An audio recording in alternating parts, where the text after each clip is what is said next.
My pleasure. Okay, we'll move on here, and I'm sure a lot of you are here for David Gower and Emerita.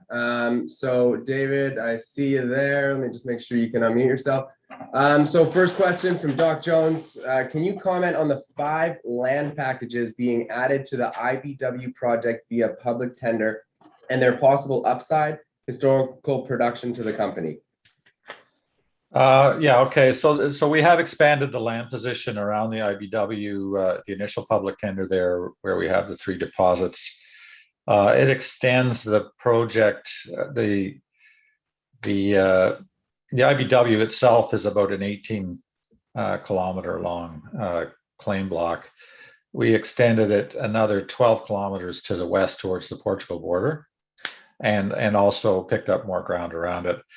There is some historical workings within those new claims. Some with reported very high, relatively small production, kind of a century ago type of production, but still see copper values referenced as high as 6%, 9%, that sort of thing. I doubt if that's a representative grade, but certainly this is a copper rich system in this area, typically between here and Neves Corvo, so it wouldn't surprise me if we do have a very good copper rich zone there. And particularly the older production tended to focus on the copper rich systems because there really wasn't much of a market for zinc back then.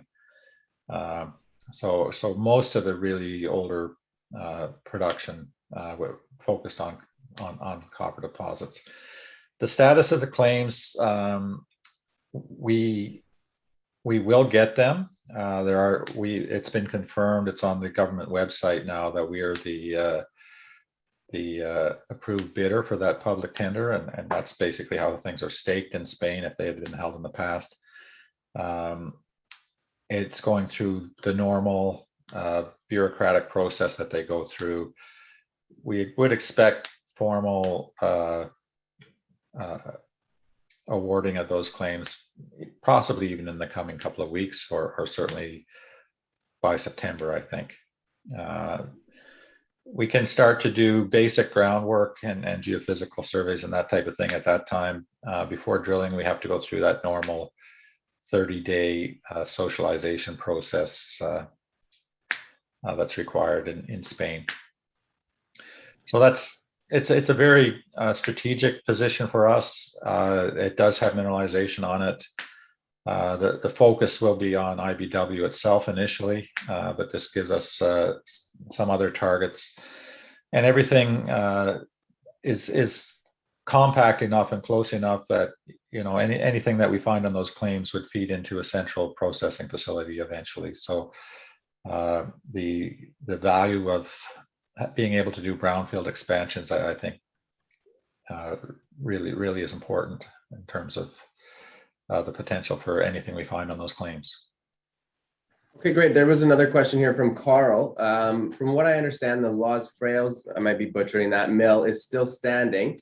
Is there anything within that mill that could be reused or refurbished in the next steps to fast track to production? And then a follow-up on that question is, how's the drilling program going? Are there any expected assay announcements? Okay, with Los Frailes, the mill, the building is there and it's been repurposed for some sort of recycling facility.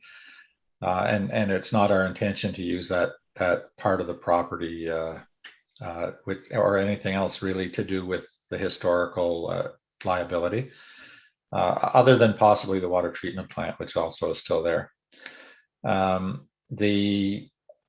The mill that was there was very old. It was not built for Los Frailes. There was actually another open pit on the property from the kind of post Second World War area into the 60s for the original Asno-Coyer mine. So very old technology, and it didn't owe anybody any money, that facility. So we would be using a much more modern milling technology, similar to what Trafigura uses at Aguastinitas, and the result of going that route, of course, is you just get much better metallurgical performance all around. So no, the short answer is we wouldn't be using that, and it's not part of our plan. We don't see the mill as being the critical path item anyway. It'd be a very standard sort of process technology that would be used, similar to pretty well every VMS camp in the world right now. In terms of drill results, the drilling is going very well at IBW, that is. And we're targeting to have the first assays finally out by the end of this week.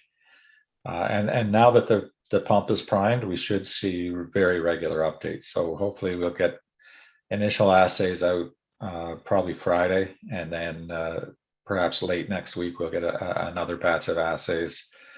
Right now there are 6 or 7 holes in the lab, and we have the 2 drills operating, so we should see very good progression of assays now that the turnaround has started to come in.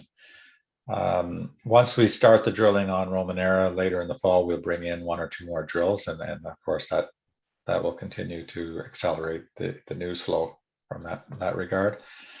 And the other thing that we'll be reporting on very soon will be our deep penetrating EM survey, which we've done, and is giving us some really interesting results. Most importantly, of which it's demonstrating that the mineralization does continue at depth below the existing drilling, which, given all the deposits are open, it shouldn't surprise anybody, but it does actually support that thesis. So.